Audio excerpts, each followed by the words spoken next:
আজকে শুরু করতে যাচ্ছি।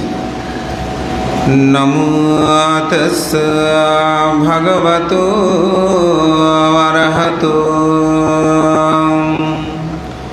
সম্মা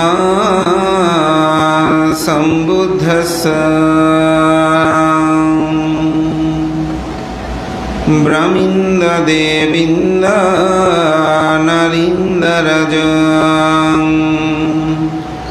বুদ্ধিং সুবুদ্ধিং করুণগুণাঘ্রাং পয়্যাপদিয়ে পজ্জনিত জ্বলন্তিং বন্দামি বুদ্ধং ভবপারতিন্নং।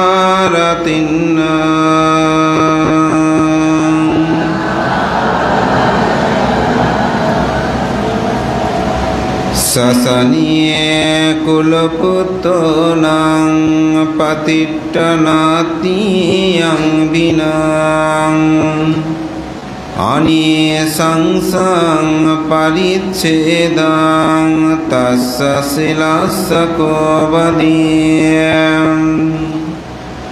শিলগন্ধ সমগন্ধ কুতো নাম ভবিষ্যতি ইয়ো সামাং অনুবতে সা পটিবতে সবায়তি ইয়তেন সৎসভাজ্যেন হোতু তে জয়মঙ্গলং তে।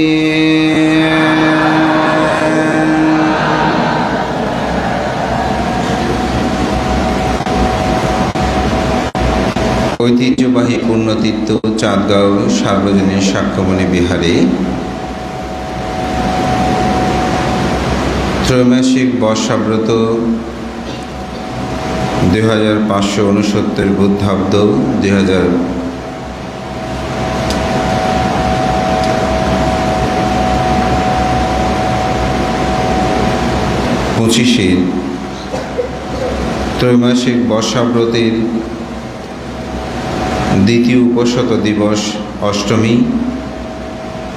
এই দিবসে বিকালবেলার আজকের ধর্মদেশনায় উপস্থিত মাননীয় ভিক্ষুসংঘ, ধর্মপ্রাণ, উপসশীল গ্রহণকারী উপাসক উপাসিকা দায়ী দেহিকাবৃন্দ, আপনাদের সকলের প্রতি মৈত্রী চিত্তে পুণ্যদান ও আশীর্বাদ জ্ঞাপন করছি। আজকের আমি যে বিষয়টা নিয়ে আলোচনা করব সেটা হচ্ছে শীলের গুরুত্ব এবং অষ্টশীল কী কী, সেগুলো কীভাবে প্রতিপালনীয় এবং মানব জীবনে এই অষ্টশীলের গুরুত্ব কেমন, সে বিষয়টা নিয়ে আমি আজকে আলোচনা করব। ধর্মপ্রাণ প্রিয় উপাসক উপাসিকাবৃন্দ, শীল আসলে কি? শীলের বিবিধ ব্যাখ্যা আমরা দেখতে পাই, তবে শীলের চেতনাদি ভেদে অনেক প্রকারের আছে। শীলের রক্ষণ, কায় কর্মাদি সমাধান এবং কুশল কর্মসমূহের প্রতিষ্ঠার মূলই হচ্ছে কিন্তু শীল। যদি এটাকে আমরা বলি চরিত্র গঠন, হচ্ছে শীলের মূলত বৈশিষ্ট্য। মহাকারণিক তথাগত বুদ্ধ মানব জীবনের ইহ এবং পারলৌকিক কল্যাণে তিনি শীলের প্রতি অত্যাধিক গুরুত্ব প্রদান করেছেন এবং এই শীল সমূহকে বিবিধভাবে বিভাজন করেছেন। আমরা অনেকেই হয়তো জানি যে পঞ্চশীল, অষ্টশীল, শ্রমণদের 10 শীল এবং ভিক্ষুদের 227 শীল। কিন্তু বুদ্ধ ধর্ম দর্শনে যখন গভীরে যাবেন তখন শীল প্রতিপালনে আবার 10টি ভাগে ভাগ আছে। একটা হচ্ছে পঞ্চশীল, একটা হচ্ছে উপসশীল গ্রহণকারী যারা, অষ্টশীল আপনারা যেটা আজকে গ্রহণ করেছেন। আরেকটা হচ্ছে মিথ্যা আজীবু সমত অষ্টশীল। আরেকটা হচ্ছে দশ সুচরিত শীল। দশ সুচরিতশীলটাও মোটামুটি অনেকে একটু জানেন। আরেকটা হচ্ছে প্রব্রজ্য দশশীল, এটাও আমরা সম্বন্ধের বেলায় এটা জানি। আরেকটা শীল হচ্ছে পটি জাগরণ উপসৎশীল, আরেকটা হচ্ছে পটিহারী উপসৎশীল, আরেকটা হচ্ছে চতু পরিশুদ্ধ শীল, আরেকটা আপনারা শুনেছেন সাধারণত দ্যুতঙ্গশীল যেটা বলে, এই দ্যুতঙ্গশীল, এবং সর্বশেষ যেটা ভিক্ষুদের 227 শীল বা ভিক্ষুণীশীল যেগুলো আছে। ভিক্ষুণীশীলের সংখ্যা আরও বেশি। তথাগত বুদ্ধ এই শীলসমূহ প্রতিপালনের মাধ্যমে একজন মানুষ চির দুঃখ থেকে তিনি বিমুক্তি লাভ করতে পারেন। এক কথায় দুর্লভ মানব জীবনকে যদি আমরা সার্থকতায় পর্যবসিত করতে চাই তাহলে অবশ্যই তাকে শীলময় জীবন যাপন করতে হবে। তাই তথাগত বুদ্ধ জগতে যারা এই শীলময় ধর্মময় জীবন যাপন করে তাদেরকে তিনি 3টি ভাগে ভাগ করেছেন। সে 3টি ভাগ কি? একটি হচ্ছে আত্ম অধিপতি ধার্মিক ব্যক্তি, আর হচ্ছে লোক অধিপতি ধার্মিক ব্যক্তি, এবং আর হচ্ছে ধর্ম অধিপতি ধার্মিক ব্যক্তি। এই 3টি ধারণা বা চিন্তার মধ্যে আবদ্ধ হয়ে মানুষ মুক্তি লাভের দিকে যেতে পারে। এই 3টে থেকে যে কোনো একটার অবলম্বন আমাদের আপনাদের মধ্যে রয়েছে। তো সেটা যখন আমি একটু ব্যাখ্যা করব তখন আপনারা বুঝতে পারবেন আসলে সেটা আমরা কে কোনভাবে আছি। তিসরণ সহ বুদ্ধের শরণাপন্ন, ধর্মের শরণাপন্ন, সঙ্গের শরণাপন্ন হয়ে মানুষ যখন পুণ্য কুশলাদি শীলময়াদি জীবন কর্ম সম্পাদন করেন তখন এই 3টি থেকে যে কোনো একটি মধ্যেই তিনি অবলম্বন করে তার জীবনকে তিনি ধন্য করতে পারেন। আত্মাধিপতি ধর্ম কি? আত্মাধিপতি ধর্ম হচ্ছে কিছু কিছু মানুষের সাথে আত্মসম্মান বোধ আছে, আত্মমর্যাদা আছে, নিজের বংশগৌরব চিন্তা চেতনা আছে। এগুলোকে ভেবে যারা দান করে, শীল পালন করে, ভাবনা করে, এদেরকে বলা হয় আত্মাধিপতি ধার্মিক। একটা উদাহরণ বলি। একজন ব্যক্তি তিনি খুব কৃপণ, কোনো দানকর্ম তিনি সম্পাদন করে না, সবসময় ভোগের মধ্যে তিনি থাকে, কিন্তু তার অনেক ধন সম্পদ অট্টালিকা আছে। তো একদিন তার সাথে দেখা হয়। তো যখনই বুদ্ধের সাথে তার সাক্ষাৎ ঘটে তখন বুদ্ধ বলে যে এই গল্পটা আমাদের শ্রদ্ধেয় সঙ্গরাজ ভান্তে খুব বেশি বলেন যে আপনি প্রতিদিন সকালবেলা রান্না বান্না করার পরে যে ছাইগুলো থাকে সেগুলো কি করেন? বোধে সেগুলো আমি ফেলে দিই। তো বলে যে আপনি সেগুলো একটু দান করতে পারবেন? স্বাভাবিক, ছাই আবার কি দান করবে? বলো যে হ্যাঁ, ছাই আমি কি দান, বলেন আপনি দান করতে পারবেন কি না? বলে যে হ্যাঁ, আমি দান করতে পারবো। তো কোথায় দান করবেন? ওটা আপনার বাড়ির পিছনে বিভিন্ন ফল গাছ আছে না, এই ফল গাছগুলোতে আপনি দানটা করবেন। তো দান করার সময় বলবেন আমি এই ছাই দান করছি, ছাই দান করছি, ছাই দান করছি, এরকম করে আপনি দান করবেন।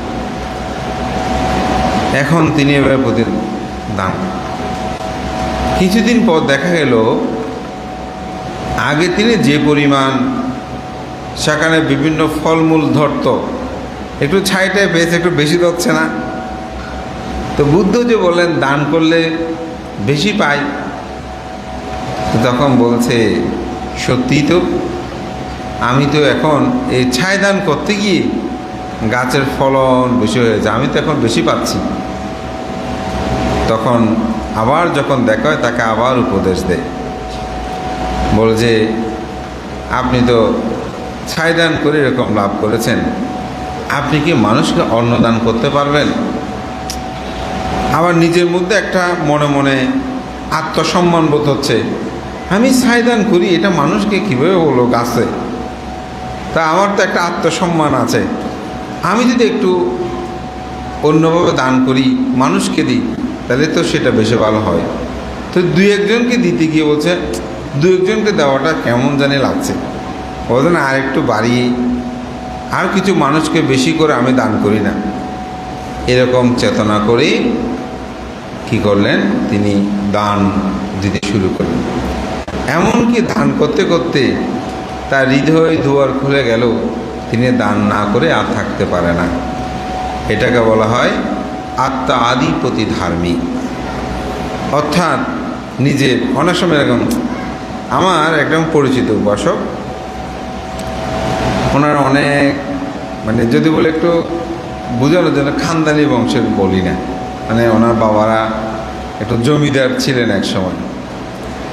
তো আমি যখন ওনার সঙ্গে যেতাম বা আমার এখানে উনি শিল গ্রহণ করতেন, তো উনি যে ধান টান করতো যে একেবারে একবার সঙ্গদান করতো, অনেক দানীয় জিনিসপত্র, তারপরে দক্ষিণাগুলো একদম সত্যি কথা বলতে মানে অনেক সম্পদশালী হয়েও অনেকে এরকম করে, তার চেয়ে বেশি উনি করতো।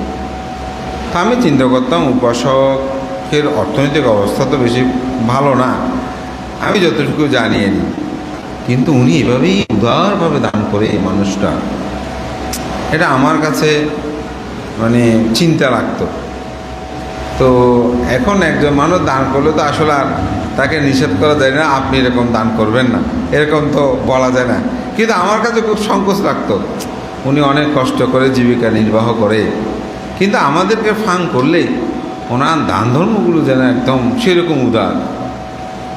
তো পরে আমি জানলাম ওনার প্রত্যেক কথা গ্রামের বাড়ি, দেখতেছি যে আসলে ওনারা খুব মানে উচ্চ বংশ, ওনার মানে বাবার দাদুরা পর্যন্ত মানে জমিদার ছিল, ওনার দাদু পর্যন্ত মোটামুটি তাদের অবস্থাটা বাবা পর্যন্ত কিছুটা ভালো ছিল। এটা তাদের একটা বংশ কিন্তু অনেকটা গৌরব। তবে বংশ গৌরবের ক্ষেত্রে অনেক সময় অনেকে এভাবে দান করে।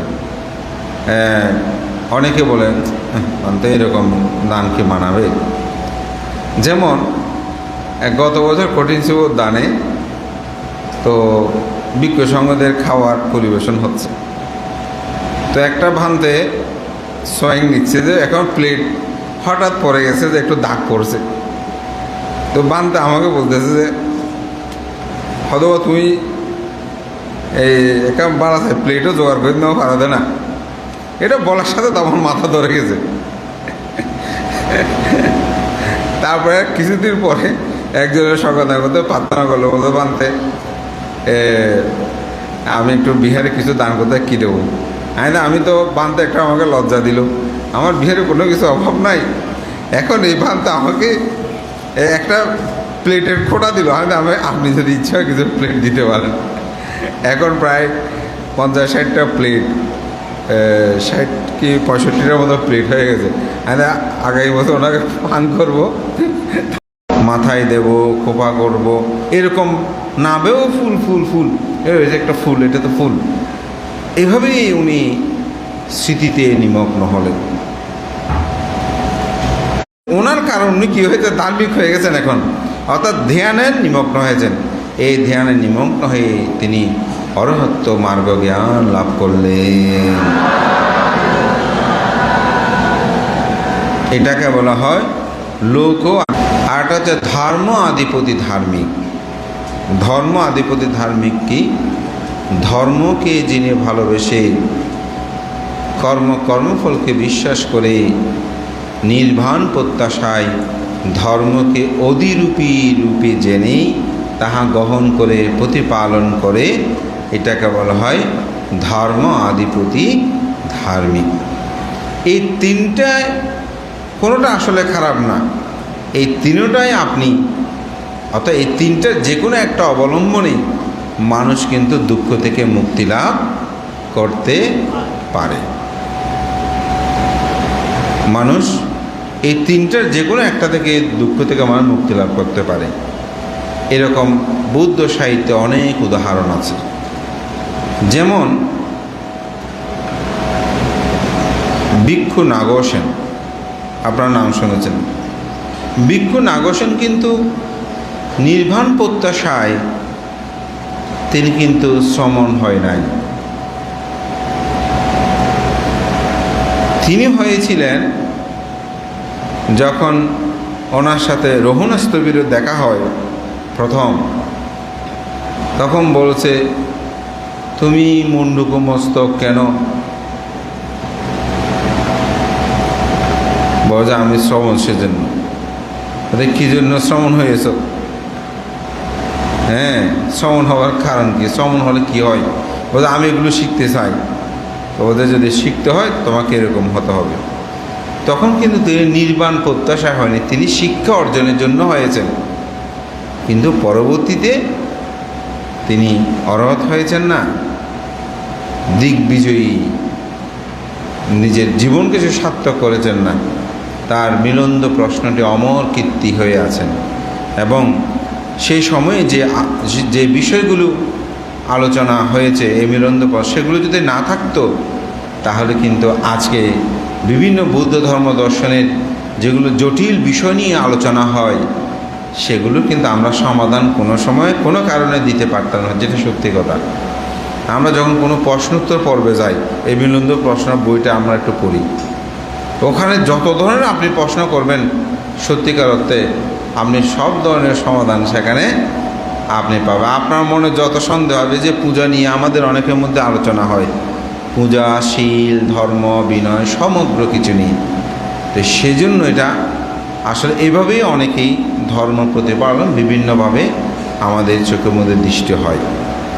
এবং শুধু তা নয়, একটা বুদ্ধের পরিনির্বাণের পরের কথা বলি, সেটা হচ্ছে একটি নদী গুরু শিষ্য দুজনে পার হচ্ছে। গুরু শিষ্য দুজনেই পার হচ্ছে। তো না, মিলন্দের কথাই বলি, রাজা মিলন্দ, এই গল্পটা মিলন্দ প্রশ্নের কথা বলি। তো রাজা মিলন্দ যে তর্কযুদ্ধ হয়েছিল ভ্রান্তের নাগসেনের সাথে, তো নাগসেনকে কিন্তু প্রথমে অভিধর্ম শিক্ষা দিয়েছিল, প্রথমে দিয়েছে অভিধর্ম শিক্ষা, তারপরে বিনয়, তারপরে সূত্র। কিন্তু তিনি কিছুদিন পরে যখন বিভিন্ন বিহারে যাচ্ছে বিভিন্ন জায়গায়, তখন দেখতেছে যে সবাইকে প্রথমে সূত্র, তারপর বিনয়, তারপর অভিধর্ম এইভাবে দেয়। তিনি গুরুর পিছিয়ে পিছিয়ে হাঁটতে হাঁটতে ভাবতেছে, এই আমার গুরু এটা বড় মূর্খ, আমার এই গুরুটা মূর্খ। কারণ সবাই সূত্র, বিনয়, তারপর অভিধর্ম শিক্ষা দেয়, কিন্তু আমার গুরু আমাকে প্রথমে শিক্ষা দিল কি? অভিধর্ম উল্টো, অর্থাৎ এটা জানে না। যেমন আমি যদি এখন সূত্র উল্টোপাল্টা বলি, অর্থাৎ উল্টো করে বলে, আপনারা বলবেন না বান্তা এলোমেলো করে বলতেছে কেন, স্বাভাবিক তো এটা। তো এখন গুরু আমাকে এরকম করে শিক্ষা দিল কেন? তখন সাথে সাথে গুরু বলছে, নাগো সেন, তোমার চিত্তে যা উৎপন্ন হয়েছে তুমি এক্ষুনি তা পরিত্যাগ করো। ওই গুরুকে যে মূর্খ করে গেছে, সাথে সাথে লুটিয়ে পড়ে, গুরু আমাকে ক্ষমা করবেন, গুরু আপনি তো আমাকে এখনও এই শিক্ষা দেন নাই। কোন শিক্ষা দেন নাই? অপরের চিত্ত সম্পর্কে জানতে পারে। তখন বলছে, গুরু আমি তো এই শিক্ষাও নিতে চাই। বলে, তুমি আগে তুমি সংকল্প ত্যাগ করো, তুমি তোমার চিন্তা ত্যাগ করো। তখন তিনি গুরুর কাছে ক্ষমা চাইলেন। ক্ষমা চেয়ে তাকে কর্মস্থান প্রদান করলেন। কর্মস্থান কি? আপনারা অনেক সময় আমাদের দেশনায় শোনেন কর্মস্থান কর্মস্থান। কর্মস্থান কি? তো আসলে প্রশ্ন করলেই তো উত্তর পাবেন। যেমন ধর্মস্কন্ধ, আমরা বলি না 84,000 ধর্মস্কন্ধ। স্কন্ধ কাকে বলে আপনারা জানেন, আমি যেহেতু অনেকবার এখানে বলেছি। স্কন্ধ বলতে কাকে বোঝায়? যে বাক্য বা যে শব্দ একটি ভাবত্ব প্রকাশ করে তাকে বলা হয় স্কন্ধ। যেমন পানাতিপাতা বেরামানি শিক্ষাপদাং সমাদিয়ামি, প্রাণী হত্যা থেকে বিরত থাকার শিক্ষাপদ গ্রহণ করছে, এটা হচ্ছে একটা স্কন্ধ। আবার নির্বাণ একটা স্কন্ধ, রূপ একটা স্কন্ধ, বেদনা একটা স্কন্ধ, সংজ্ঞা একটা স্কন্ধ, চিত্ত একটা স্কন্ধ, চৈতসিক একটা স্কন্ধ। কেন? কারণ ওই একটা শব্দ একটি ভাবত্ব প্রকাশ করে। তো এখন আমরা সুরজাত ধর্ম স্কন্ধ বলতেছি, কিন্তু স্কন্ধ কি আমরা জানি না। তো এটা যখন জানবেন তখন আপনার কাছে ভালো লাগবে। তো সেজন্য অনেকগুলো বিষয় আমরা প্রশ্ন করলে আপনি জানবেন। তো আমরা অনেক ক্ষেত্রে আমরা শুনি, কিন্তু শোনার পরে সেই বিষয়টা উপলব্ধি করতে পারি না। যেমন কর্মস্থান প্রদান করেছে, কর্মস্থান কি বলেন তো? কেউ বলতে পারবেন? হ্যাঁ, না, আমি বসে আছেন, এটা কর্মস্থান না।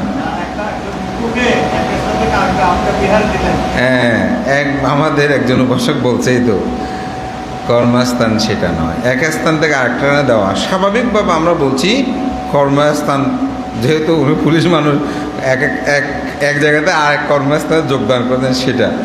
কিন্তু বৌদ্ধ দর্শনের কর্মস্থান বলতে একটু আগে আমি আপনাদেরকে চারির্যাপতে ভাবনা শিক্ষা দিয়েছি না?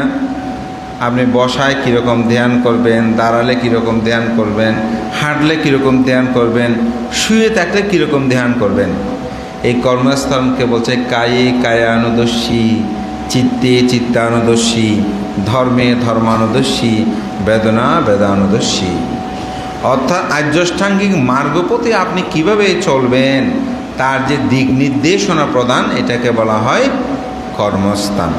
আপনারা যেটা বুঝেছেন সেটা ভুল না, সেটা হয়তো লৌকিকভাবে আপনাদের কাছে। বুদ্ধ দর্শন যখন আপনি আলোচনা করবেন তখন সেখানে কর্মস্থান বলতে বোঝায় ভাবনা শিক্ষা। কর্মস্থান বলতে এক কথায় কি বোঝায়? ভাবনা শিক্ষা। তখন বলছেন, গুরু আমাকে কর্মস্থান, অর্থাৎ এই শিক্ষাটা আমি কীভাবে অর্জন করব তার আপনি বলেন।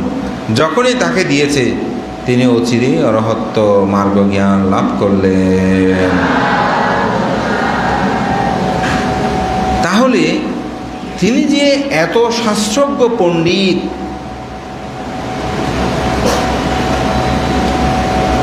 তিনি কিভাবে ধর্মটা লাভ করেছেন? তিনি কি আত্মাধিপতি রূপে, নাকি লোকাধিপতি রূপে, নাকি ধর্ম আধিপতি রূপে? কোনটা? লোকাধিপতি। ওই যে চিত্ত জেনেছে গুরু, গুরু যেহেতু তার চিত্ত সম্পর্কে জেনে গেছে, গুরুকে মনে মনে বলতেছে আমার গুরু তো মূর্খ, আমাকে সে প্রথমে সূত্র বিনয় শিক্ষা না দিয়ে আগে আমাকে শিক্ষা দিয়েছে অভিধর্ম। তখন গুরু বলছে তোমার চিন্তা তুমি পরিত্যাগ করো। এরকম আরও অনেক আছে, মামা ভাগিনার গল্প আছে। হ্যাঁ, কানা বউয়ের কি ভাত খেতে হয়েছিল, এরকম অনেক ঘটনা আছে। তো যাই হোক, আমার মূল বিষয় আমি যাওয়ার আগে আপনারা যে ধর্ম পুণ্যগুলো কর্ম সম্পাদন করবেন, শীল গ্রহণ করবেন, আমি এই জিনিসটা এখানে বোঝাতে চেয়েছি। সেটা হচ্ছে আপনারা এই তিনটি থেকে যে কোনো একটি অবলম্বনে আপনারা শীলবান শীলময় জীবনযাপন করতে পারেন। তো বুদ্ধের ধর্ম দর্শনে শীলের আনিশংস ব্যাখ্যাটা বুদ্ধ পাটালি গ্রামে যখন গেলেন তখন বুদ্ধকে প্রশ্ন করেছেন, যা আমরা শীল পালন করি তথাগত বুদ্ধ, এই শীল পালনের দ্বারা আমাদের কী উপকার হবে, কী লাভ হবে? তো বুদ্ধ সেখানে 5টি আনিশংসের কথা ব্যাখ্যা করেছেন। প্রথম হচ্ছে কি, যারা শীল পালন করে তারা ভোগ সম্পদের অধিকারী হয়। ভোগ সম্পদ মানে অর্থ বিত্ত, এগুলোর কোনো ধরনের অভাব তাদের হয় না। আসলে কি কথাটা ঠিক? আধুনিক এই বিজ্ঞান প্রযুক্তির যুগেও আসলে আমরা সেই কথাগুলো দেখতে পাই। যেমন আজকে আমাদের একজন উপশিক্ষা বলছে, বান্তে আগামী মধু পূর্ণিমার দিন আমি পানীয় দান করব। কেন সংকল্পটা নিয়েছেন? অষ্টশীলদারে ওনাদেরকে দান করলে একটু পুণ্য হবে। অনেক আছে বলে যাবেন, তা আমি প্রতি বছর আমাদের গ্রামে যারা উপশীল গ্রহণ করে তাদেরকে আমি দান করি। কেন অন্যদেরকে দেওয়া যায় না? ওই যে শীল গ্রহণ করছে। আপনারা যে কোনো দানকর্ম করতে চিন্তা করেন, ও কোনো শীলবান বানতে হলে খুব ভালো হয়। তাহলে শীলবান খুঁজে আপনারা দান করছেন না, শীলবান খুঁজে দান করছেন। অনেক সময় আপনারা বলতে অমুক ভান্তে খুব ভালো, ওনাকে গিয়ে দান করলে আমার বেশি পুণ্য হবে। মানুষের মধ্যে বলে যে উনি বয়োজ্যেষ্ঠ, উনি খুব ধার্মিক মানুষ, ওনার অন্ত্যেষ্টিক্রিয়াতে একটু গেলে ভালো হয়, ওনাকে একটা ফুল দিতে পারলেও আমার পুণ্য হবে। তাহলে শীলের মাধ্যমে তিনি ভোগ সম্পদ লাভ করছে না? অবশ্যই তিনি ভোগ সম্পত্তি লাভ করছে। এটা আমি লৌকিকভাবে শুধু বলছি, কিন্তু আপনি যদি আরও গভীরভাবে চিন্তা করেন, একজন ব্যক্তি তিনি যখনই শ্রমণ্য ধর্মে দীক্ষিত হয়, দেখেন তাকে কত উত্তম খাদ্যদ্রব্যগুলো আপনি দান করেন না? কত ভোরবেলা দান করেন। কেন? ও আমি একজন শীলবান ব্যক্তিকে আমি কি করছি? দানকর্মগুলো সম্পাদন করছি। এরকমভাবে একটা চেতনা জাগ্রত। এই জন্য বলতে, যারা শীল পালন করে তারা ভোগ সম্পদের অধিকারী হয়। দ্বিতীয়ত, যারা শীল পালন করে তাদের নাম যশ কীর্তি প্রতিপত্তি সর্বদিকেই তারা বিভূষিত হন। অর্থাৎ অমুক বান্ধটা এরকম, অমুক মানুষটা এরকম, উনি খুব শীলময় গুণময়, তার সুনাম চারিদিকে ছড়িয়ে পড়ে না? সেটা হচ্ছে, আমি 2টা গাথা বাসন, তার মধ্যে একটা গাথা হচ্ছে এটা, শিল গন্ধা সমগন্ধ কুতু নামা ভবিষ্যতি ইউ সামং অনুবাতি সা পাটিবাতি সা ভাইয়াতি। বুদ্ধ এখানে বলছেন, শিলের গন্ধের মতন সুমিষ্টি গন্ধ পৃথিবীতে আর কোনো কিছু নাই। শিলের গন্ধের মতো, অর্থাৎ চরিত্রবান মানুষের মতন সুনাম সুদর ছড়িয়ে পড়ে পৃথিবীতে আর কোনো কিছু নাই, কোনো আর সেরকম গন্ধ নাই। সাধারণত পুষ্পের গন্ধ একদিকে প্রভাবিত হয়, কিন্তু শিলের গন্ধ সেটা বায়ুর অনুকূল প্রতিকূল, অর্থাৎ উভয় কূলেই এটি প্রভাবিত হয়। এটা প্রচার করতে হয় না, এটা নীরবে নিবৃতে মানুষ সেটা জানতে পারে যে না, এই মানুষটা খুব শীলবান, এই ভান্তাটা খুব শীলবান। আমি থাইল্যান্ডে ধর্মকায়াতে একটা প্রোগ্রাম উপলক্ষে গিয়েছিলাম। তো ওখানে আমাদেরকে আমরা রাতের ফ্লাইটে পৌঁছেছে, তখন প্রায় একটু দেরি হয়েছে, রাতে পৌঁছতে প্রায় 10:30 11টা হয়েছে। এরকম বিশাল একটা হল রুম, ওখানে আমাদের থাকার ব্যবস্থাপনা আছে। তো মাঝখানে একটা মশারির মতন পর্দা দেওয়া বলা যায়, এগুলো রুম করা, কিন্তু এইভাবে চাইলে এগুলো ওপেন দেখা যায়, লাইট দিলে দেখা যায় কে কী করছে। কিন্তু আমাদের বিছানাপত্র খুব ভালো, পাশে অনেকগুলো মানে টয়লেট বাথরুম বিভিন্ন কিছু আছে। তা আমি তো ওখানে গিয়ে আমরা অন্ধকার, লাইট একটু ডিম লাইট জ্বলছে, আমরা শুয়ে পড়ছি।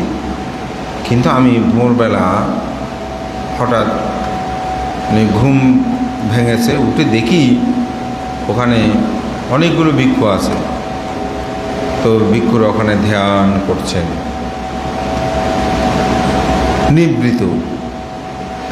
আমার খুব অভাব লাগলো যে যেরকমভাবে নীরবে নিব। বার্মাতে গেলাম, বার্মায় কিছু অভিজ্ঞতা বলি। এখন যাক, মন্দগুলো না বলে ভালোটাই বলি। তো ওখানে দেখতেছি বিশাল বিহার, এক একজনে এক এক রকম। উপোষদ দিবস ছিল সেদিন, তবে ত্রৈমাসিক বর্ষাব্রত না। বার্মাতে কিন্তু অন্যান্য দিনেও উপোষদ দিনগুলোতেও তারা উপোষদশীল নিতে আসে। তো ওখানে দেখতেছি যে আমাদের যেমন ত্রিপিটক বই আছে, এরকম ত্রিপিটক বই আছে,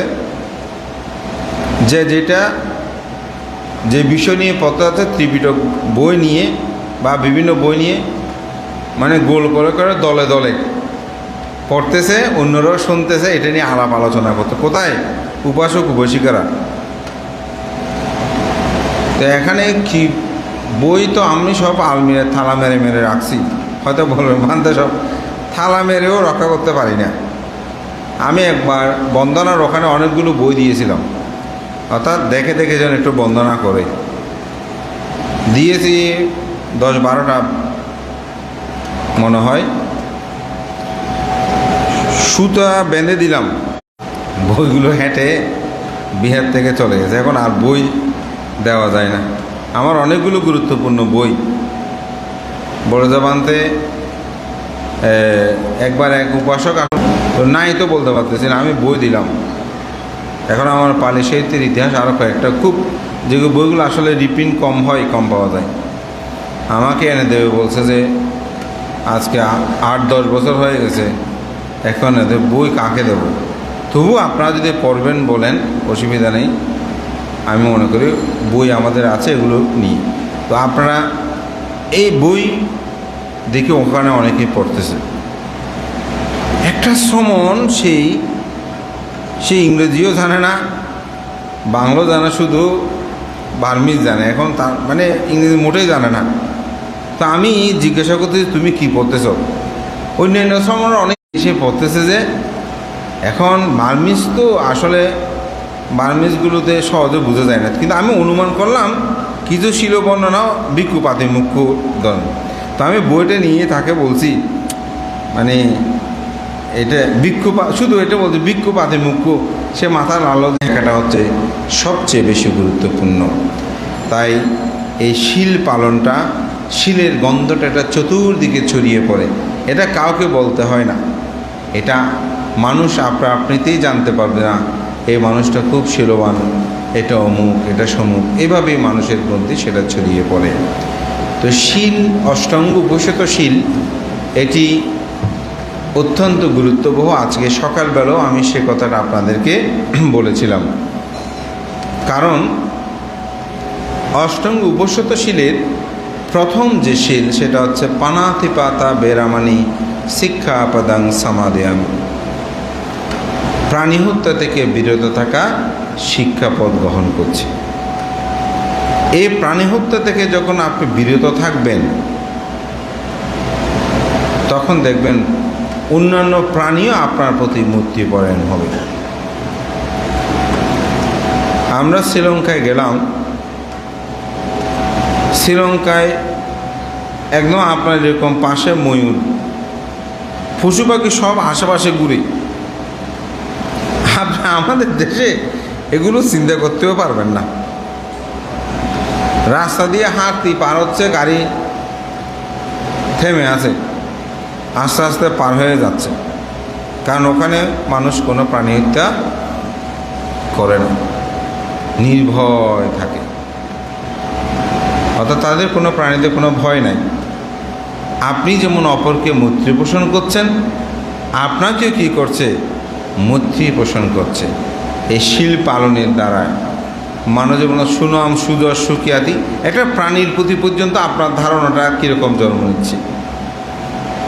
শীল পালনের দ্বারা মানুষ মৃত্যুর সময় সভা সমিতিতে গেলে কোনো শীলবান মানুষ তিনি নির্বিঘ্নে গমনাগমন করতে পারে।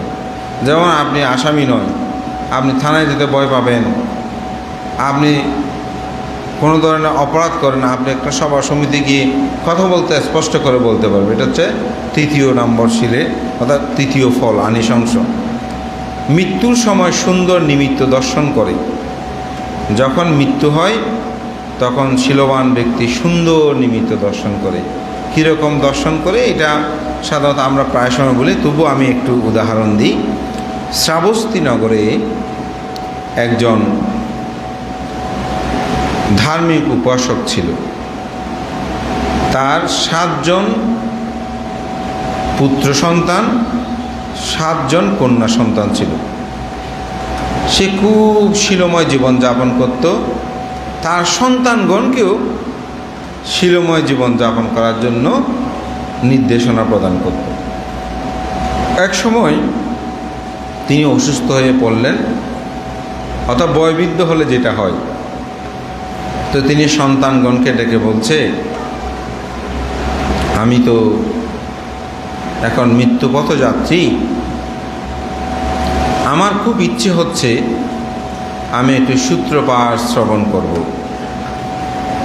তো তোমরা গিয়ে বুদ্ধকে বন্দনা করে বলবে, আমি বুদ্ধকে বন্দনা জানিয়েছি, বন্দনা করে যেন বুদ্ধকে তোমরা প্রার্থনা করো, 8 জন ভিক্ষুকে ফাং করো, আমি ধর্ম শ্রবণ করব। তো তাদের সন্তান মধ্যে গিয়ে বুদ্ধকে বন্দনা করে নিবেদন করলেন। বুদ্ধ 8 জন ভিক্ষু পাঠালেন। তো ভিক্ষুরা এসে উপাসককে জিজ্ঞাসা করছে, উপাসক আপনি সূত্র শুনতেছে, তো আমরা কোন সূত্রটা পাঠ করব? বলে যে সাতিপাট্টান সূত্রটা একটু পাঠ করেন।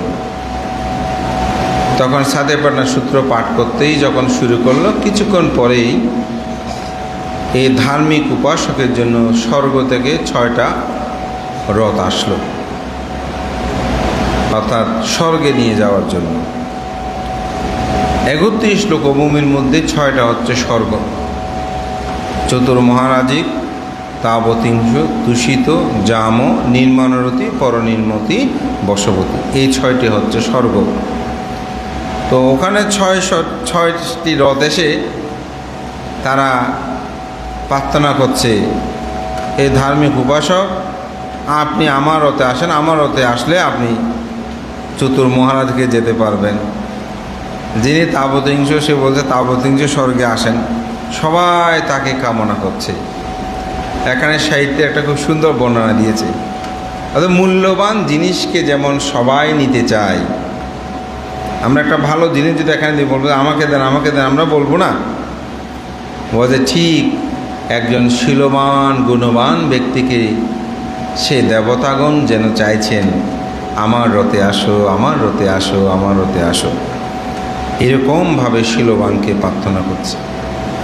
আমি আপনাদেরকে একটা কথা বলি, আমাদের অনেক মানুষ দেবতাকে পূজা করে, পৃথিবীতে অনেক মানুষের দেবতা পূজা করে।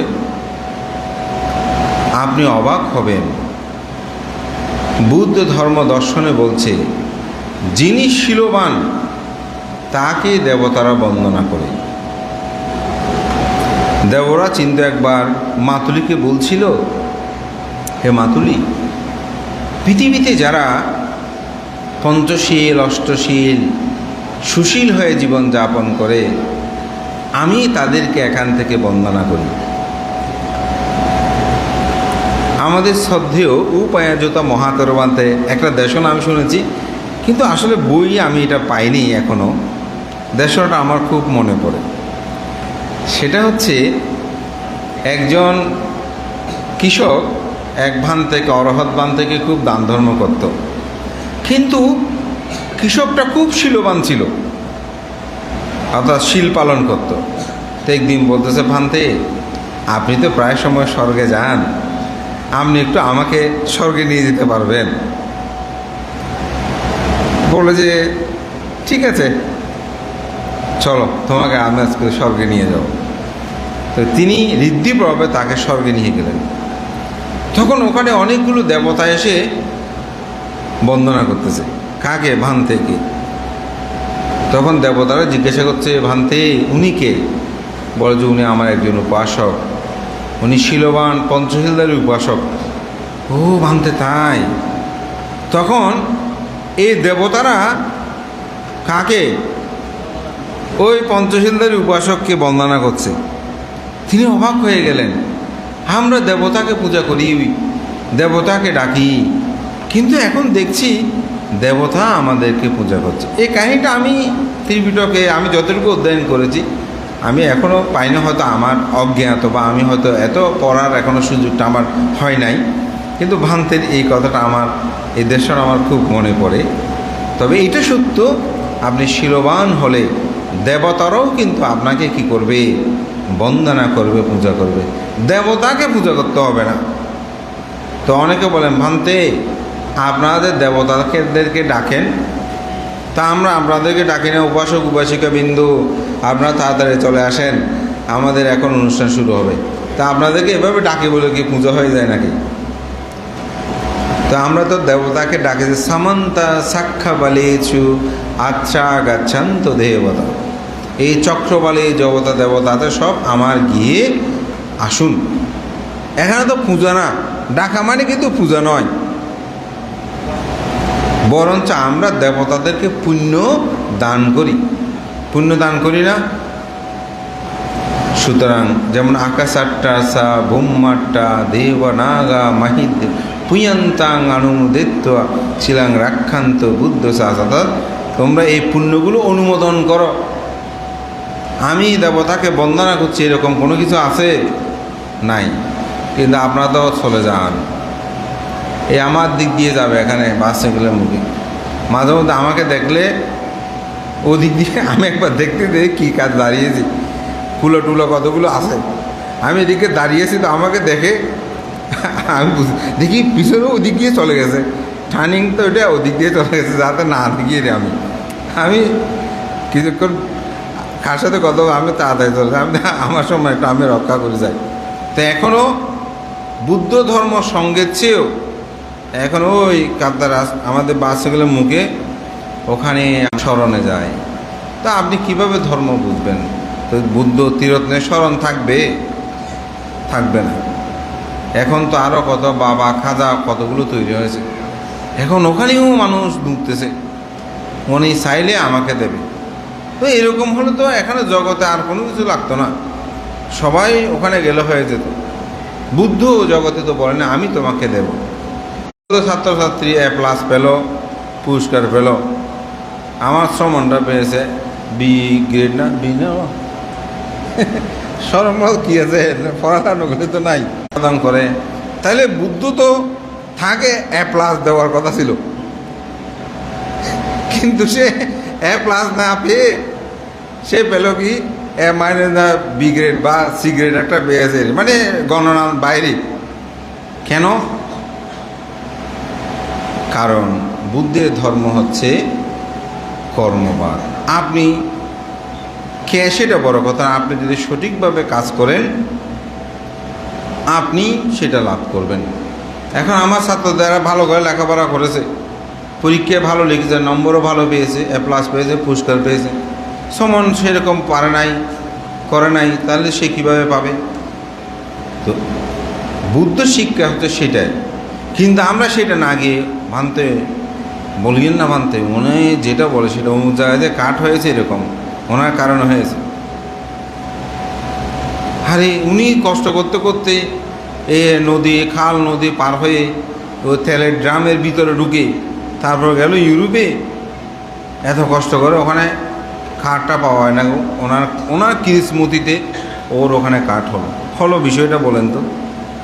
এই অন্ধবিশ্বাস আমাদেরকে অন্ধ পথে নিয়ে যাচ্ছে, শিলের প্রতিও আর গুরুত্ব নেই। আপনি আপনার শিল নিয়ে প্রার্থনা করেন, কোনো তন্ত্রমন্ত্র কারো কাছে যেতে হবে না, আপনি শিল নিয়ে প্রার্থনা করবেন, এই শিল গুণ প্রভাবে আমার এই কর্মটা যেন সম্পাদিত হয়। কারো কাছে টাকা দিতে হবে না, কারো কাছে দূরতে হবে না। আপনি শিলের উপর, আপনি যে শিলময় জীবনযাপন করতেছেন, আপনি একটা শিল পালন করে আমি ভান্তে প্রাণিত করি নাই, এই এতদিন পর্যন্ত আমি জীবনে প্রাণিত, এই পুণ্য প্রভাবে যেন আমার এই কাজটা দেখবেন, কারো কাছে আপনাকে যেতে হবে না। কিন্তু আমরা এমন হয়ে গেছি, নিজে বলে স্মরণ এটা আর ঠিক থাকে না। বললাম না, এই মিথ্যার আবর্তে আবর্তে যাচ্ছে, এখন বললে কি আর হবে। সে কারণে আপনাকে অবশ্যই প্রকৃত স্মরণের মধ্যেই থাকতে হবে। তো যে কথাটা বলছি, এই উপাসক তিনি কিন্তু এতই ধার্মিক শীলবান ছিলেন যে পুণ্যকর্ম সম্পাদনে তিনি সবসময় নিরত ছিলেন।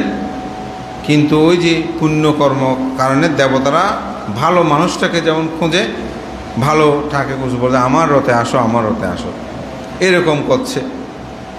তখন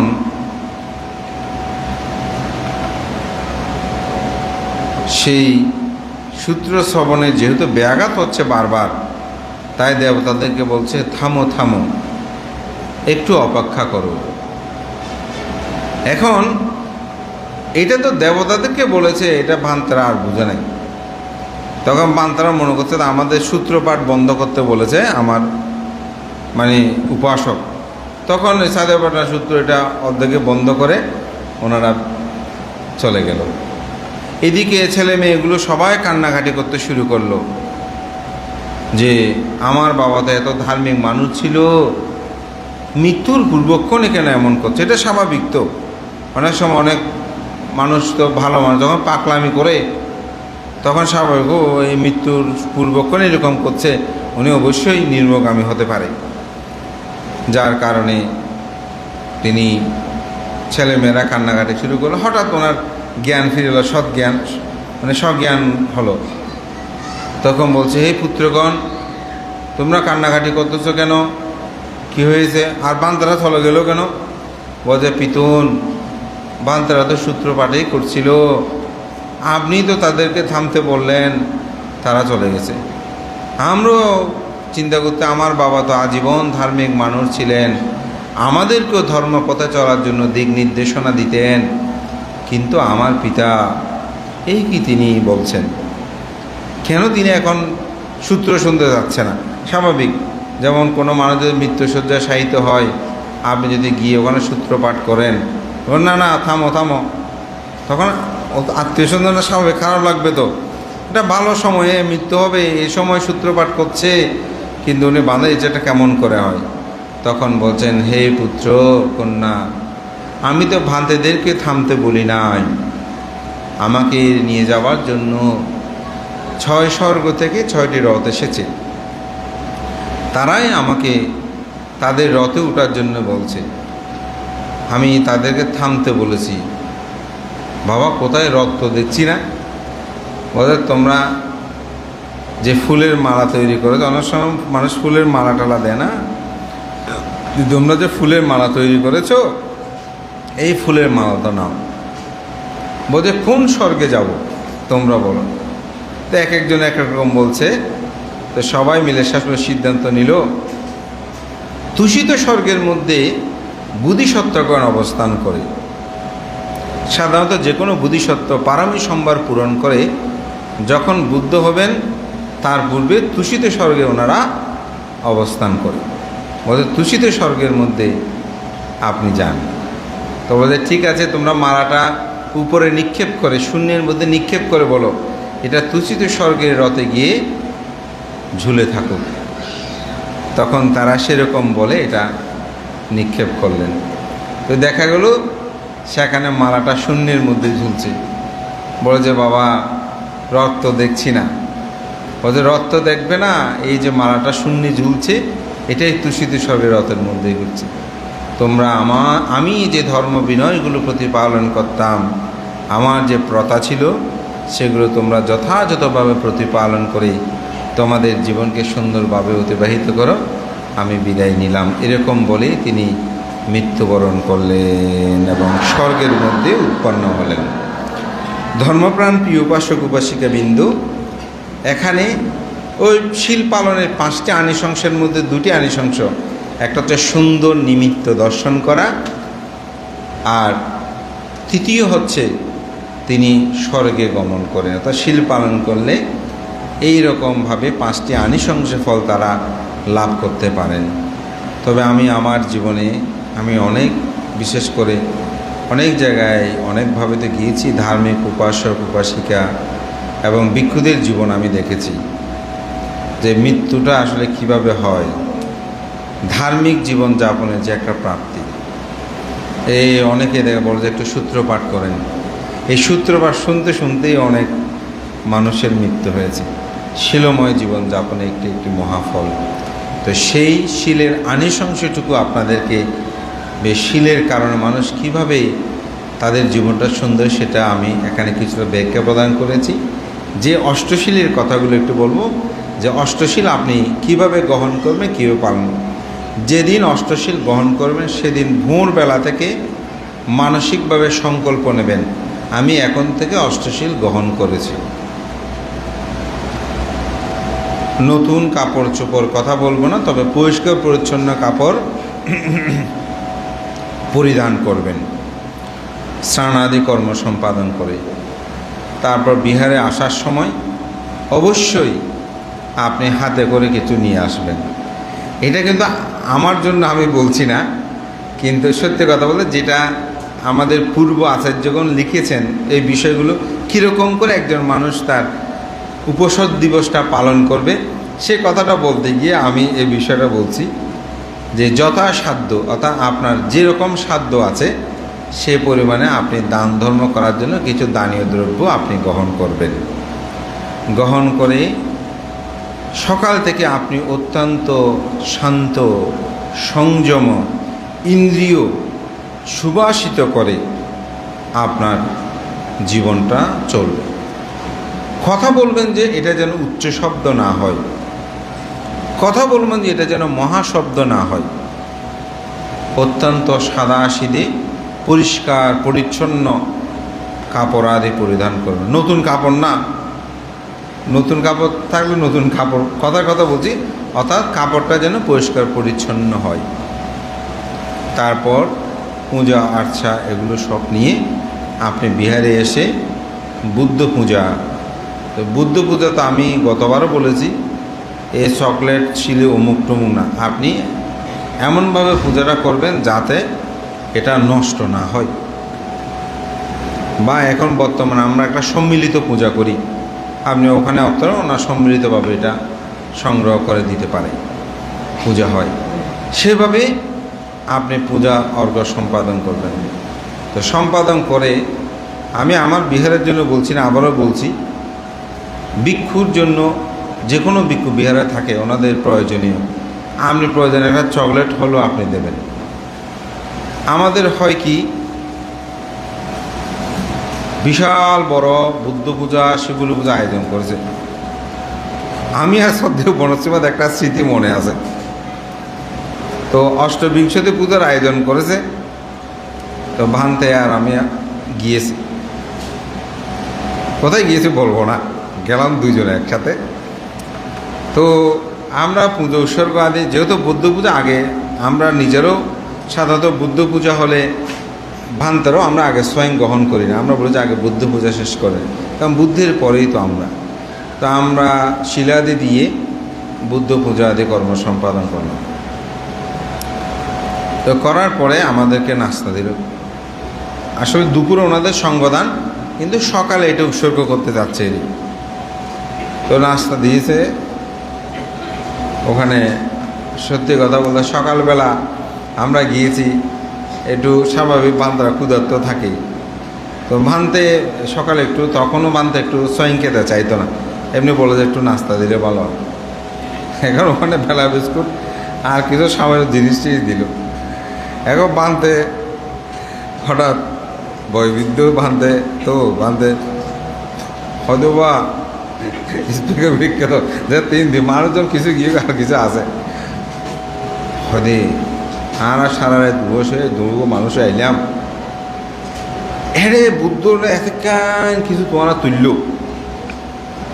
এদের হতক্ষণ জিনিস 1000 টাকা জিনিস দিও, হয়তো নয় উদ্দেশ্য করে দিও আরও মানে। কিন্তু আর দুটো মানুষ তো কিছু খাইনি, ভাজিতে কম একটু আর এই মুরুদ দেয় দুয়ে ফাইলা দেয় না, এটা আর কিছু দিন ধরে না।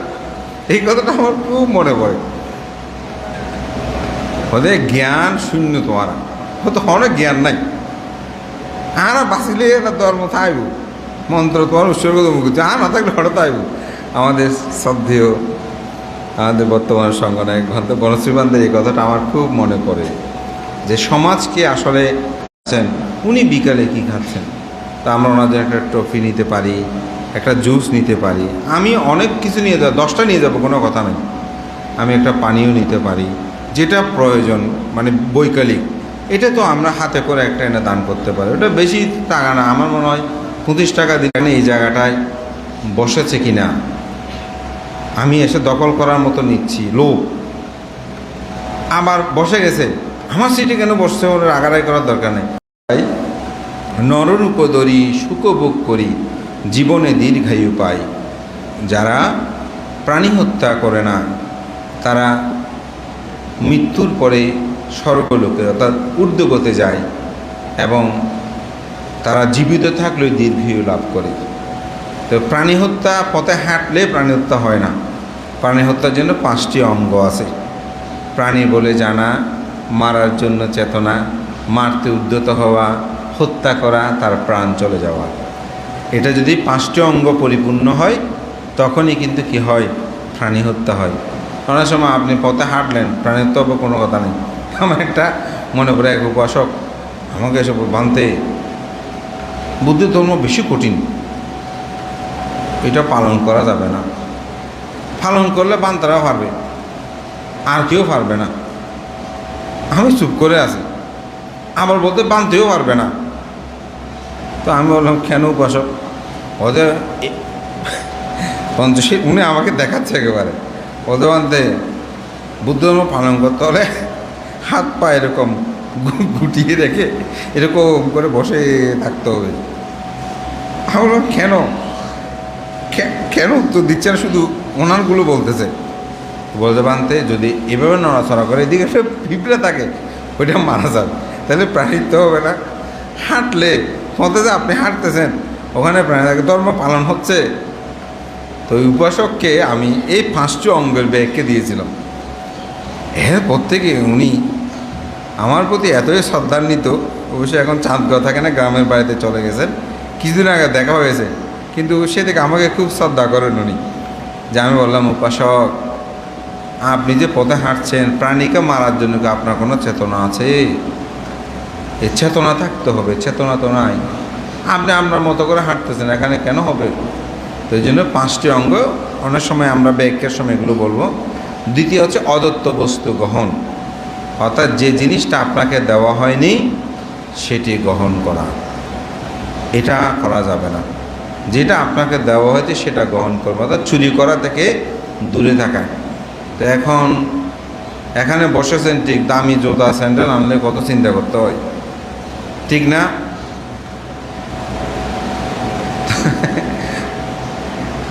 অনেকে আছেন নিজেরটা পাচ্ছে না, নিজেরটা যখন পাওয়া যাচ্ছে না বলে যে যাক আমারটা বোধহয় একজনে পরে গেছে, আমি ওরটা পরে যাই। কিন্তু ওরটা তো আপনি জানেন না, ওটা পরে আপনি চলে গেলেন। এটা ও পাপ করেছে, এখন আপনিও করলেন। মনে বলছে না করলে অসুবিধা কি, আমারটা একজন নিয়ে গেছে, আমি একজনটা নিয়ে গেছি, না সেটা হবে না। যেহেতু সেটা আপনাকে দেওয়া হয়নি, আপনি সেটা গ্রহণ করতে পারবেন না। তারপর এখানে প্লেট, গ্লাস, বিভিন্ন দ্রব্য একই অবস্থা। তো এগুলো অর্থাৎ যাহা আপনাকে প্রদান করে সেটা দূরে। তো যারা চুরি করেন জন্মান্তর তাদের সম্পদ হানি হয়, তাদের অর্থ বিভিন্ন জায়গায় লুট হয়ে যায়। আর যারা করেন না তারা জন্ম তাদের সম্পদ রক্ষিত হয়। যেমন আপনি 5,000 টাকা এক জায়গায় রেখেছেন যে আপনি জানেন না, মনে করছে হারিয়ে গেছে, হঠাৎ একদিন এটা আপনি পেয়ে গেছেন। আপনার ওই যে চুরি করেন না, সম্পত্তিটা আছে হয়তো খুঁজে পাচ্ছেন না, কিন্তু সেটা হারিয়ে যাবে না, এটা আপনি অবশ্যই লাভ করতে পারেন। আর যারা চুরি করবে তারা জন্মান্তর দরিদ্র হয়। মানুষ যে দরিদ্র হয়, এই দরিদ্র হওয়ার মূলে কিন্তু এটা আরেকটা, অর্থাৎ তিনি দরিদ্র হবেন, যেখানে ধরবে অত সোনা ধরলে ছাই হয়ে যায় বলি না, এরকম এটা হচ্ছে এই কর্মবিপাক। অব্রহ্মচারিয়া অর্থাৎ ব্রহ্মচার্য করে জীবনযাপন করা, কামইচ্ছুটা থাকে না, এটা অব্রহ্মচারী অর্থাৎ ব্রহ্মচার্য প্রতিপালন করা। ব্রহ্মচার্য প্রতিপালনকে স্বামী স্ত্রী একই সাথে সংসার ধর্মে রমিত হতে পারবে না। তারপর চক্ষু, শ্রোত, ঘ্রাণ, জিহ্বা, ত্বক, মন, এই ইন্দ্রিয়গুলো সংযত থাকতে হবে। প্রথমে শুরুতে যেটা বলেছিলাম, আমরা হাঁটার সময় স্মৃতি থাকতে হবে, বসার সময় স্মৃতি থাকতে হবে, বলছি না?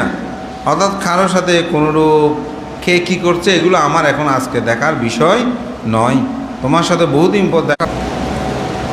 কিছুদিন আগে একটা অনুষ্ঠান হচ্ছে, তো এটা আমার একটা জ্ঞান উৎপন্ন হলো। তো আমি কি করি, প্রায় সময় আমার ছোটো বান্ধব ওইটা হয়নি, একটু ওখানে যাও, ওইটা হয়নি ওখানে যাও। এখন সেদিন হঠাৎ আমার চেতনা জাগ্রত হলো, আরে আমি তো মানুষকে মারের কথা বলি, আমাকেও তো মারে ডিস্টার্ব করে। কি ডিস্টার্ব করে? আমি কি করি, কোনো একটা অনুষ্ঠানে বসলে সবাই যখন বসে যায় তখন ওদেরকে এক একটা কাজে পাঠাই। আমার মনে এটা উৎপন্ন হয়ে যায়। আপনাদের মধ্যেও দেখবেন সঙ্গদান করতেছেন, আয়োজন করছেন 3 মাস আগে 4 মাস আগে, সারা রাতও ধরে কাজ করেছেন, সঙ্গদানে বসেছেন, তখন পানির ডিব্বা খুঁজবেন, তারপর নয়তো মানুষজন আসলে ওদেরকে আতিথেয়তা করবেন, অমুক করবেন।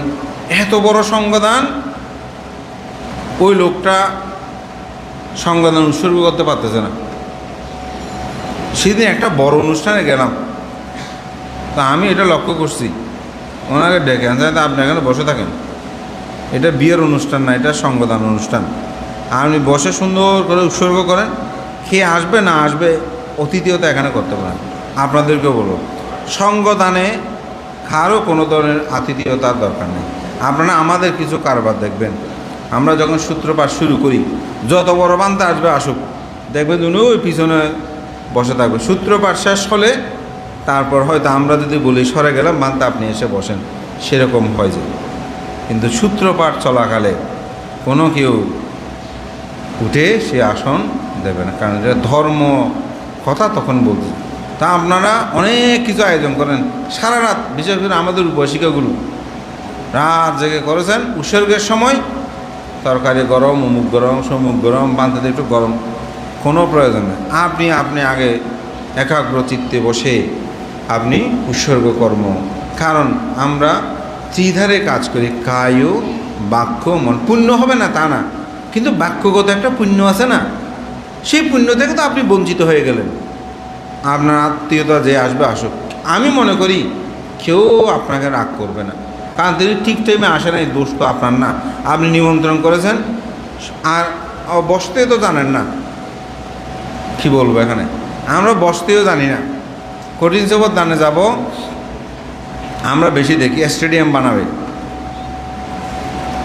কীরকম মানুষ কিছু সামনে বসবে আর কিছু এদিকে কিছু এদিকে, মাঝখানে পুরো খালি। আমি এটা কিছু বুঝি না, এই জাতি, এটার কোনো শৃঙ্খলা আমি বুঝে উঠতে পারি না। তারপর ওই পিছন থেকে সামনে আসার সময় ওনার ঘাড়ের উপর ফা তুলে দিয়ে পার হয়ে হয়ে আসে। মান ইজ্জত বেশি কেন? আমি ধর্মসভাতে গেছি, বান্তরা প্রথম সারে বসার পর থেকে ওই পিছনে টুপ্পো টুপ্পো না বসে, এখানে আমি লাইন ধরে সুন্দর করে বসি না, অসুবিধা কি? মাঝখানে একটা খালি রাখবে, ও আস্তে আস্তে এটা পূর্ণ হতে হতে ওদিকে 5টা বাজবে, তারপরে আবার যাওয়া শুরু হবে। কেন? জায়গা যেখানে খালি আমি লাইন ধরে সুন্দর করে, লাইন না থাকলেও অনেকটা কাছাকাছি গিয়ে আমরা পিছনে কতগুলো বসবে। কেন যায়, কী করে কথাবার্তা বলবে, হ্যাঁ মানে অদ্ভুত আমরা জানি। এগুলো কোনো বললেও পরিবর্তন হয় না। বলতে বান্দার ধর্মকথা শুনতে গেছে আরও আবু যাবু বলে। তো এগুলো কারো বাড়ির অনুষ্ঠানেও বলতে পারি না, কারণ ওনাদের মানিজ্যতের বিষয়। অন্তত উপসদ দিবসগুলোতে বলিয়ে দিই, এটা তো সার্বজনীন প্লেস, ওই জন্য। তা আপনারা সুশৃঙ্খলভাবে এখানেও বসার সময়, যেহেতু জায়গার একটা বিষয় থাকে, তা আপনি সামনে এসে, আপনি আগে এসেছেন, সামনে এসে আপনি আগে সুন্দর করে বসলেন, হয়ে গেছে না? কারণ এখানে ভয়ের কি আছে? ধর্ম কথা শুনবো, আমি তো স্বাভাবিকভাবে সামনে বসলে তো আরও ভালো। আমাদের অনেক উপাসক আছে এখানে, উপাসিকা আছেন না, আমরা একটু আগে ভান্তে ধর্মকথাটা ভালোভাবে শুনি, শ্রবণ করি। সেভাবে আমাদের অনুষ্ঠান আদি বিভিন্ন ক্ষেত্রে চেতনা, চঞ্চলতা অস্থির হয়ে যায়। হবে আপনাকে সংযম, স্থির হয়ে বসে আমি যতক্ষণ শ্রবণ করব, ততক্ষণ আমি মন প্রাণ দিয়ে ধর্মকে ধারণ করে শ্রবণ করব। যেরকম সংগঠন আয়োজন করেছেন, কি করবেন আপনারা? সেখানে সুন্দর করে বসবেন। আপনি আসন নিয়ে বসেছেন, অন্যদের বসার সুযোগ একটু সামনে, যে আসবে আসুক, সব সংগঠন শেষ, বিজ্ঞ সংগত পরিবেশন শুরু পাবো, তখন আমি ওদেরকে একদম মাথায় তুলে যা ইচ্ছে হয় তা করেন, কোনো সমস্যা নেই। কিন্তু আপনি যে কাজটার জন্য এত পরিশ্রম করলেন, সেই কাজে আপনি স্থির নেই, কোনো আমি মনে করি প্রয়োজন নেই। তো সেই জন্য সংযমতা, কায় বাক্য মন, ওই মনটা চঞ্চলতা করে, এটা নাই ওইটা নাই, অভাব একটা দেখি আপনাকে আসন থেকে চ্যুত করতে চাইবে, তা আপনি স্থিরভাবে সেটা করবেন। অর্থাৎ কায় মন বাক্য ব্রহ্মচারী মানে সেটা, এখানে সব শিলগুলোই আসলে চলে আসে। তারপর মুসাবাদা, মিথ্যা কথা, ওই একটা শিল বলছে বাক্য সংযম হলে মুসাবাদাটা ঠিক হয়ে যাবে। সুরামেরিয়া, নেশাদ্রব্য সেবন থেকে আপনি দূরে থাকবেন। বিকালা ভোজনা, তো বিকালা ভোজন কি? বিকালা ভোজন দ্বিপ্রহর, অর্থাৎ যখন দুপুর হয়, দুপুরের পর থেকে তৎপর্যে অরুণোদয় পূর্বক্ষণ পর্যন্ত সময় আপনি কোনোরূপ দানা জাতীয় খাদ্য গ্রহণ করতে, জুস শুধু। তবে জুসের মধ্যেও সেখানে পঞ্চফলরসের একটা বিষয় আছে, যেমন তরমুজ, লেচু, তারপর হচ্ছে ডাব, তারপর আপনাদের পেঁপে, হ্যাঁ, তারপর কাঁঠালের রস। এই পঞ্চফলের রস ছাড়া আপনি বাকি ফলের রসগুলো আপনি খেতে পারবেন, যদি আপনি ক্ষুধার্ত হন। বা আমি তো সকালে বলতে মধ্যম পথ কথা বুদ্ধ বলেছেন, সেটা আপনি সেভাবে করতে পারেন। তারপর হচ্ছে মালা গান্ধা বিলেপানা ধারণা মান্ডানা, অর্থাৎ সুন্দর বসনের যে দ্রব্য আদি এগুলো ব্যবহার না করা, বিভিন্ন মালা, গন্ধ, স্যান্ড বা যেগুলো আছে এগুলো থেকে দূরে থাকা।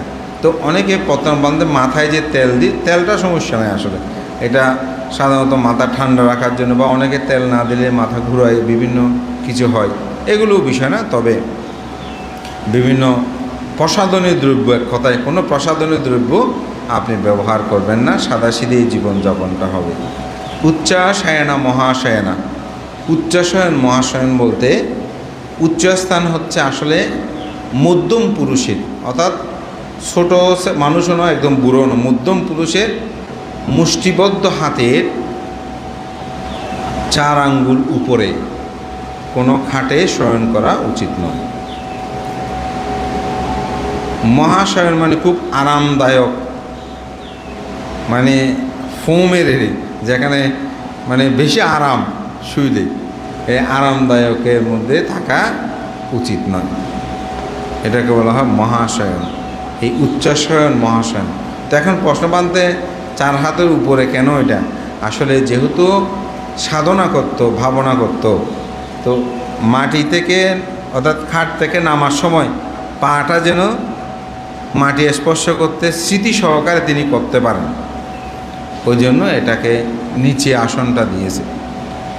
আর মহাশয়ন মানে বেশি সুখে থাকলে তো আপনার ধ্যান হবে না, সময় দেওয়া হবে না, ভাবনা হবে না, এই জন্য এটা হচ্ছে অষ্টঙ্গ উপসত শীল। তো এই বিষয়ে যদি আপনাদের আরও কোনো বিশেষ কিছু জানার থাকে আপনারা আমাকে প্রশ্ন, আমাদের বাকি সময়গুলোতে আমরা আলোচনা করব। তা আজকে আর বেশি কথা বলছি না, শুধু আজকে অষ্টঙ্গ উপসত শীলের ব্যাখ্যাগুলো একটু প্রদান করলাম। বাংলাগুলো অনেকটা বলা, যেগুলো সবাই আপনারা জানেন, তবুও আমাদের অনেক নতুন প্রজন্ম আছেন যারা এগুলো জানতেন, তাদের সম্পর্কে এখানে আমি সেই জন্য আলোচনা করেছি। এবং আপনারা সবাই শীলময় জীবন যাপন করবেন। শীলের যে একটা আনিশংস, এটি ইহজীবন এবং পরজীবনের জন্য মঙ্গলদায়ক। আপনি যেমন আপনার জীবনকে সুখী করতে চান, আমি বলবো অপরের জীবনটির প্রতি সুখী হতে হলে নিজেকে শীলবান হতে হয়। তাই আপনারা হয়তো আত্মা আধিপতি অথবা লোক আধিপতি অথবা ধর্ম আধিপতি, এই তিনটি থেকে যে কোনো একটিকে অবলম্বন করে আপনার জীবন অতিবাহিত করেন। তবে ধর্ম আধিপতি হলে বেশি ভালো হয়। ধর্ম আধিপতি মানে কি? বুদ্ধির ধর্ম বিনয়গুলোকে ধারণ করে নির্বাণ প্রত্যাশায় চিন্তা চেতনায় আপনি যে ধর্মময় জীবন যাপন করবেন সেটাকে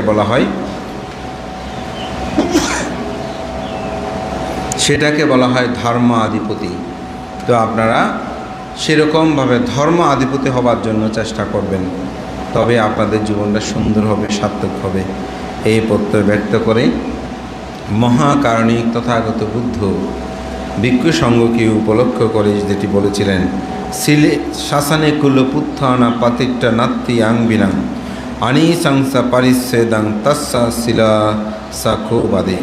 বুদ্ধ বলছেন, যিনি শিলে পালন ব্যতীত কোনো কুলপুত্রগণের পক্ষে বৌদ্ধ শাসনে অটলভাবে প্রতিষ্ঠা লাভ করতে পারে না। অর্থাৎ আপনি যদি শীল বিনয় রক্ষা না করেন তাহলে বুদ্ধের শাসনে আপনি প্রতিষ্ঠিত কখনো হতে পারবেন না। সেজন্য আজকে সকালবেলা আমাদের রাহুল খুব সুন্দর করে তার শিল বর্ণনায় সেটি বলেছেন যে, শিলে পাটিঠায়া নারু সাপাইয় চিত্তাং পায়াংসা ভাবায়া আতাপি নিপাক ভিক্ষু সৈমাং বিজাটাই জটান্তি। এই গাথাটা বলা একটা কারণ ছিল, সেটি হচ্ছে একদিন মহাকারণিক তথাগত বুদ্ধ যেতবন বিহারে অবস্থানকালে এক দেবতায় সে বুদ্ধকে প্রশ্ন করেছিলেন, অন্তজটা বাহির জটা জটাইয়ে জটিত পাজা তাং তাং গৌতম পুষ্যামি কো ইমাং বিজটাই জটান্তি। মানুষের মনের ভিতরে যে জটা আছে, বাহিরে যে জটা মানে তো বুঝেন, জটা মানে গিট, বাঁশ দেখেছেন, বাঁশ ডুয়া বলে না? তো বাঁশ ডুয়া আমাদের চিটাঙ্গের ভাষায়েরই। তো সেখানে বাঁশগুলো যখন উঠে, বাঁশ সহজে সেখান থেকে কিন্তু নেওয়া যায় না, এগুলো এমনভাবে তাকে টেনে বের করা অনেক কঠিন, গিট হয়ে যায়। ঘুরি উড়ানো যারা নাটা থেকে বের হয়ে গেলে নাটি থেকে তারপর এলোমেলো হয়ে যায় না, ঠিক আমাদের মনটাও এরকম লোভ ও দেশে মোহে এরকম জট থাকে। তো বলছে এই অন্তরের জটা বাহিরের যে জটা, এই জটা থেকে কীভাবে মুক্তি লাভ করতে পারি? তাং তাং গৌতমা পুচ্ছামি, হে গৌতম আমরা এটা জিজ্ঞাসা করছি, জানতে চাচ্ছি। তখন বুদ্ধ সেখানে বলেছিলেন, শিলে পাটিঠায়া নারু সাপাইয় চিত্তাং পায়াংসা ভাবায়া আতাপি নিপাক ভিক্ষু সৈমাং বিজাটাই জটান্তি। বুদ্ধ বলছেন, শিলে প্রতিষ্ঠিত হয়ে নরপ্রজ্ঞাবান সাধনার বিদর্শন দু করে দেয়ান, শিলবান প্রজ্ঞাবান ভিক্ষু সেজন তিনি করিতে পারে জটার উচ্ছেদন। এখানেই বুদ্ধ উত্তর দিয়েছেন, যিনি শিলে প্রতিষ্ঠিত হতে, ওই যে বললাম শিলটা যে কত গুরুত্ববহ, এই জন্য বুদ্ধ শাসনে কুলপুত্র না পাচিট্টা নাত্তি আংবিনা কোনো কুলপুত্র, কোনো ব্যক্তি শিলে প্রতিষ্ঠিত না হলে তিনি বুদ্ধ শাসনে প্রতিষ্ঠিত হতে পারে না। এই জন্য এই শিলময় জীবনযাপনটা খুবই গুরুত্বপূর্ণ। শিলে প্রতিষ্ঠিত সাধন আর বিদর্শন দূর করে দেন। শিলবান যদি না হয়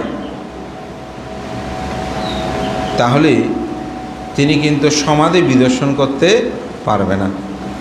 এখানে একবার একটা খুব মজার কথা বলি। একজনে ব্যাখ্যা দিচ্ছে যে সম্যক দৃষ্টি, সম্যক সংকল্প, সম্যক বাক্য, সম্যক কর্মান্তর, সম্যক আদেশ, সম্যক ব্যায়াম, সম্যক স্মৃতি, সম্যক সমাধি আছে না?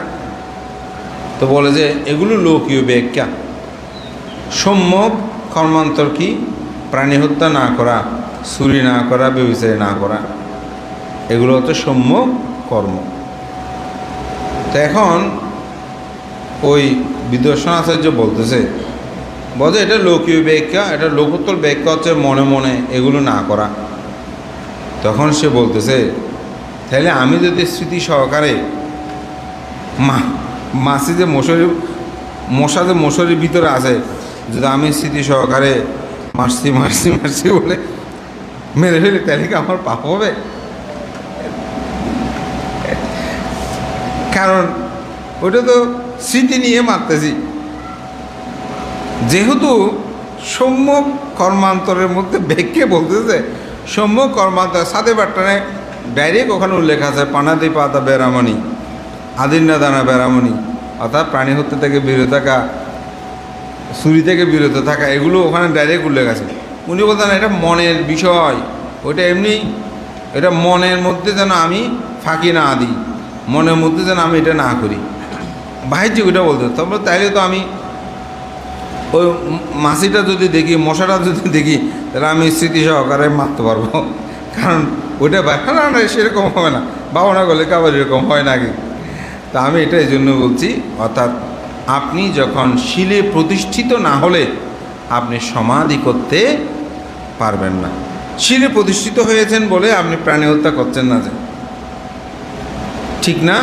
যেমন আজকে আমার মনে হয় অন্যান্য দিনের মধ্যেও গত সপ্তাহের পরে আজকে 7 দিন, তাহলে মাঝখানে 6 দিন, 6 দিনের জীবন আর আজকের জীবনটা আপনাদের মধ্যে পার্থক্য না? কেন? শিলে প্রতিষ্ঠিত হয়েছেন। তো শিলে প্রতিষ্ঠিত নর প্রজ্ঞাবান, সমাধি আর বিদর্শন দুই করে দিয়ান। ওখানে সমাধি এবং বিদর্শন ধ্যান কর্ম। শিলবান প্রজ্ঞাবান ভিক্ষু সেজন, শিলবান হতে হবে, প্রজ্ঞাবান হতে হবে। ভিক্ষু সেজন, ভিক্ষু বলতে এখানে শুধু বৌদ্ধ আমাদেরকে বুঝিয়েছে তা না, এখানে ভিক্ষু শব্দটা ক্ষেত্র বিশেষে যিনি মার্গ জ্ঞানের জন্য চেষ্টা করেন তাকে বোঝানো হয়। শিলবান প্রজ্ঞাবান ভিক্ষু সেজন, তিনি করিতে পারে জটার ছেদন। সুতরাং শিলে প্রতিষ্ঠিত হতে হবে, এটাই আপনাদের জীবনের সবার প্রত্যয় ব্যক্ত করে আমার নাতি দীর্ঘ ধর্মকথা এখানে শেষ করছি। জগতের সকল প্রাণী সুখী হোক।